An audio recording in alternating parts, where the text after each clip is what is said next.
अस्सलाम वालेकुम दोस्तों, मैं हूं याश शुजा। मेरे फेसबुक पेज और यूट्यूब चैनल पर खुश आमदीद।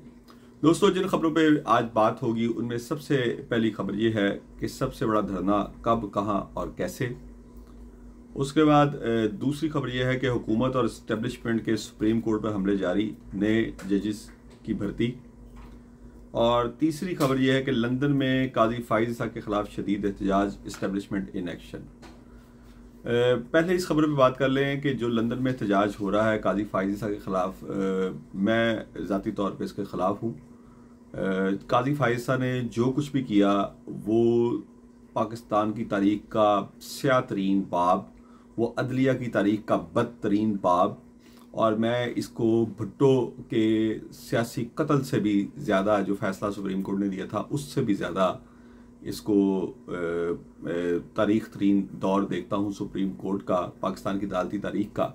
लेकिन जिस तरीके से एहतजाज हो रहा है उससे मैं मुत्तफिक नहीं हूँ, और शायद ये एहतजाज करने वाले काजी फाइज साहब के गुनाहों को धो रहे हैं। जिस तरह ये एहतजाज कर रहे हैं, ये काजी फाइज साहब के गुनाहों को धो रहे हैं। आप एहतजाज करें, लेकिन जिस हद तक आप कर रहे हैं, जिस तरह गाड़ियों के पीछे भाग रहे हैं, आप पुरअमन तरीके से एहतजाज करें, रिकॉर्ड पे लाएं, उनके उन तमाम इक़दामात को, उनके उन तमाम फैसलों के ख़िलाफ़ एहतजाज करें, और ताकि लोग याद रखें कि पाकिस्तान में तो आपकी हुकूमत थी।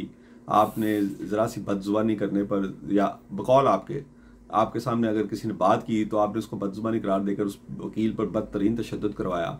आपने जो चाहा वो किया, लेकिन बैरून मुल्क जाकर आप ये सब कुछ नहीं कर सकेंगे। ये एक तरह का मैसेज होना चाहिए। लेकिन जिस तरह ये मैसेज दिया गया, उससे बजाय काजी फाइज साहब से नफरत के अब यहाँ पे एक पूरा PMLN और इस्टेब्लिशमेंट का मीडिया सेल काम कर रहा है, उनको मजलूम बनाकर दिखाने पे, और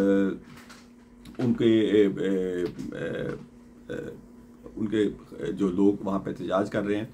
और इस्टेब्लिशमेंट ने तो बाकायदा एक कदम आगे जाते हुए मोहसिन नकवी की तरफ से बयान आया है, वफाकी वज़ीर दाखिला, उनका कोई भी बयान जो है वो उनका अपना ज़ाती ना समझा जाए। वो जो भी बयान देते हैं, वो जो भी हुक्म देते हैं, वो इस्टेब्लिशमेंट के हुक्म पे ही होता है। उन्होंने उन तमाम एहतजाज करने वालों के शनाख्ती कार्ड और पासपोर्ट ब्लॉक करने का इंदिया दे दिया है, और उन पर FIR दर्ज करवाने का भी इंदिया दिया है। तो इससे आप अंदाज़ा लगा सकते हैं कि काजी फाइज ईसा के ख़िलाफ़ एहतजाज को यहाँ पे किस तरह इस्तेमाल किया जा रहा है। और जो PTI के नादान दोस्त वहाँ पे एहतजाज कर रहे हैं, वो दर हकीकत उनके किए हुए गुनाहों को अपने इस रवैये से धो रहे हैं। एहतजाज करें, भरपूर करें, लेकिन इस तरह गाड़ियों के पीछे भागना और इस तरह हुटिंग करना, ये एहतजाज जो है ये बजाय उनके ख़िलाफ़, उनके उन इक़दामात के नफ़रत के, बल्कि उनके ख़िलाफ़ एक मज़लूमियत का सा तासुर पैदा हो रहा है। दूसरी खबर है कि हुकूमत और इस्टेब्लिशमेंट के सुप्रीम कोर्ट और जस्टिस मंसूर अली शाह पे हमले जारी हैं।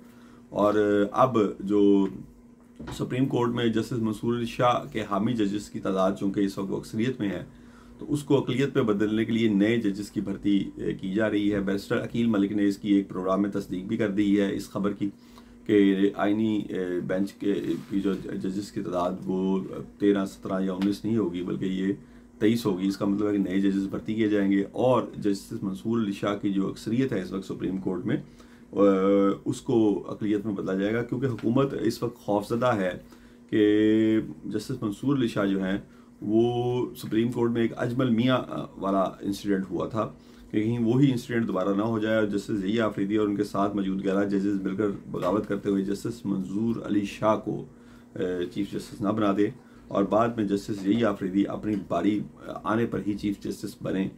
इस खौफ में मुब्तला इस्टेब्लिशमेंट और हुकूमत जो है, उनका मंसूबा इस वक्त जो है वो ये है कि सुप्रीम कोर्ट में 12 जजेस जो हैं वो मंसूर अली शाह के हामी हैं और 6 जजेस उनके मुखालिफ हैं।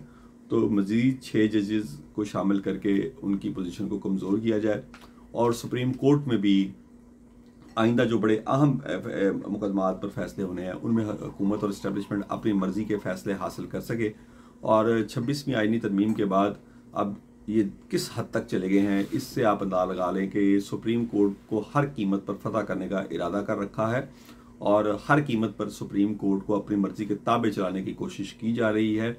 और इससे किसी को अंदाज़ा नहीं है कि पाकिस्तान का कितना नुकसान हो रहा है, दुनिया में हमारी कितनी जगह साई हो रही है, दुनिया में बाकायदा हमारे अदालती निज़ाम पर सवालात किए जा रहे हैं, और वो सिर्फ और सिर्फ इन वजूहात की वजह से किए जा रहे हैं। जो कुछ इस वक्त तमाशा सुप्रीम कोर्ट में जारी है और जिस तरह ये आईनी तरमीम करवाई गई, जिस तरह पीटीआई के MNAs के घरों पे हमले किए गए, सिर्फ एक हाजी इम्तियाज़ के अगर वाक़या ले लें, जिस तरह उनकी अहलिया ने आगे बड़ी बहादुरी से वो सामने आके सारा बताया और उसके बावजूद उनके घर को बुलडोज़र और क्रेनों के ज़रिए गिरा दिया गया। जिस तरह उनकी बेगम ने बताया कि किस तरह उनके बच्चों को मारा गया, तशद्दुद का निशाना बनाया गया, बूटों के तले रौंदा गया, उनके पाँव पर बूट रख कर उनको कहा गया कि अपने शौहर को फ़ोन करो, और जिस तरह वो खड़े रहे।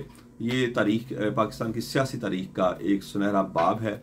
और ये अगर पीपल्स पार्टी की तारीख, मैं इस पीपल्स पार्टी की बात नहीं कर रहा जो आज है, मैं जुल्फ़िकार अली भुट्टो की गिरफ्तारी और उनकी फांसी और उसके बाद की जद्दोजहद करने वाली पीपल्स पार्टी की बात कर रहा हूँ कि ये उनके बाद ये पाकिस्तान की सियासी तारीख का एक असासा होगा। जिस तरह पीटीआई के MNAs और उनके अहल खाना और उनके कारकुन इस वक्त अपनी जमात और अपने कायद के साथ खड़े हैं। आखिरी खबर यह है कि सबसे बड़ा धरना कब, कहाँ और कैसे। इमरान खान ने इस हवाले से पैगाम दे दिया है। आज इमरान खान से मुलाकातें जो हुई हैं उसमें अलीमा खान ने भी बाहर आके मीडिया से गुफ्तगू की, शेर अफजल मरवत ने भी की। शेर अफजल मरवत का अपना ही एक स्टाइल था, उनका कहना था कि उनको एहतजाज में इस्तेमाल नहीं किया जा रहा, तो और उन्होंने बताया फिर इमरान खान ने उनको ग्रीन सिग्नल दिया है कि वो सलमान अकरम राजा के साथ मिलकर एक बड़े एहतजाज की तैयारी करें। उन्होंने कारकुनों को भी सलाम और खराज तहसीन पेश किया है जो एहतजाजों के दौरान गिरफ्तार हो रहे हैं, लेकिन उन्होंने अब पाकिस्तान की तारीख के सबसे बड़े ग्रैंड धरने का इंदिया दिया है बकौल शेर अफजल मरवत कि पाकिस्तान की तारीख का सबसे बड़ा धरना दिया जाए, सबसे बड़ा एहतजाज किया जाए, और 50,000 लाख लोगों के साथ नहीं बल्कि इतनी तादाद में लोग बाहर लाए जाएँ कि इस्टेब्लिशमेंट मजबूर हो जाए कि वो अपनी मौजूदा पोजीशन से पीछे हटे। और इस वक्त जो कारकुनों पर जुल्म तशद्दुद और जबर इस्तबदाद का बाजार गर्म है, एक अकेली जरताज गुल के ऊपर 50 से ज़ायद मुकदमात दर्ज हो चुके हैं, और बाकी क्या पीटीआई की क़यादत पर जो कुछ इस वक्त जुल्म सितम के पहाड़ तोड़े जा रहे हैं, उस पर इमरान खान का ये कहना था कि अब ये जो रूटीन का एहतजाज है उससे इनसे जान नहीं छूटेगी, एक बड़ा ग्रैंड एहतजाज और धरना दिया जाए। इसके अलावा इमरान खान ने अलीमा खान और शेर अफजल मरवत के ज़रिए ही जेल से पैगाम भेजा है कि खलाई मखलूक से डील नहीं करूँगा, यानी इस्टेब्लिशमेंट से डील नहीं करूँगा। मेरे दो ही मुतालबे हैं, आइन की बालादस्ती और जमहूरियत, और तरमीम करके फ़ौजी अदालतों में मुझे कोई तरमीम करके फ़ौजी अदालतों में ले जाएं या फ़ौजी जेलों में कैद कर दें, मैं फिर भी डील नहीं करूँगा। यानी कि इमरान खान को तोड़ने की तमाम तरह कोशिशें जो है इस्टेब्लिशमेंट की नाकाम हो चुकी हैं। आप उनके सेल की बिजली बंद रखें कई दिन तक, आप उनको सेल में कैद रखें, आप उनको कैद तनख्वाही का शिकार करें, उसके बावजूद भी वो आपसे डील करने को तैयार नहीं है, उसके बावजूद भी वो बनी गला मुंतकिल होने को तैयार नहीं है। और मुस्लिम लीग नून के कायदीन की नींदें तो एक बुशरा बीबी की रिहाई से ही हराम हो चुकी हैं। वो चाहे ख्वाजा आसिफ हों, वो चाहे राना सनाउल्लाह हों। ख्वाजा आसिफ ने तो एक कदम आगे जाकर कहा कि दाल में कुछ काला है, कि बुशरा बीबी की रिहाई ऐसे तो नहीं हो गई। तो बार बार जब रिपोर्टर ने उनसे सवाल किया कि आपका मतलब है कोई डील का नतीजा क्या था, मैं ये नहीं कह रहा, लेकिन ये रिहाई आपको खुद समझ जाना चाहिए कि रिहाई कैसे हुई है। तो सिर्फ बुशरा बीबी की रिहाई से ही नून लीग खौफ का शिकार है कि कहीं दरपर्दा कोई इस्टेब्लिशमेंट से इमरान खान की डील तो नहीं हो रही।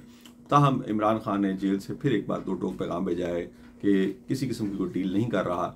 अब देखना यह है कि इमरान खान ने ये जो एक ग्रैंड एहतजाज और धरने की कॉल दी है, इस पर पीटीआई कैसे रिस्पॉन्ड करती है, पीटीआई की क़यादत कैसे रिस्पॉन्ड करती है, और क्या वो इसमें कामयाब होते हैं, और उसका फिर हमारे मुल्क की सियासी तारीख में क्या नतीजा निकलेगा, ये भी देखना बाकी है। मज़ीद खबरें भी आपकी खिदमत में पेश करता रहूँगा। अपने दोस्तों और रिश्तेदारों का ख्याल रखिएगा। अल्लाह हाफ़िज़।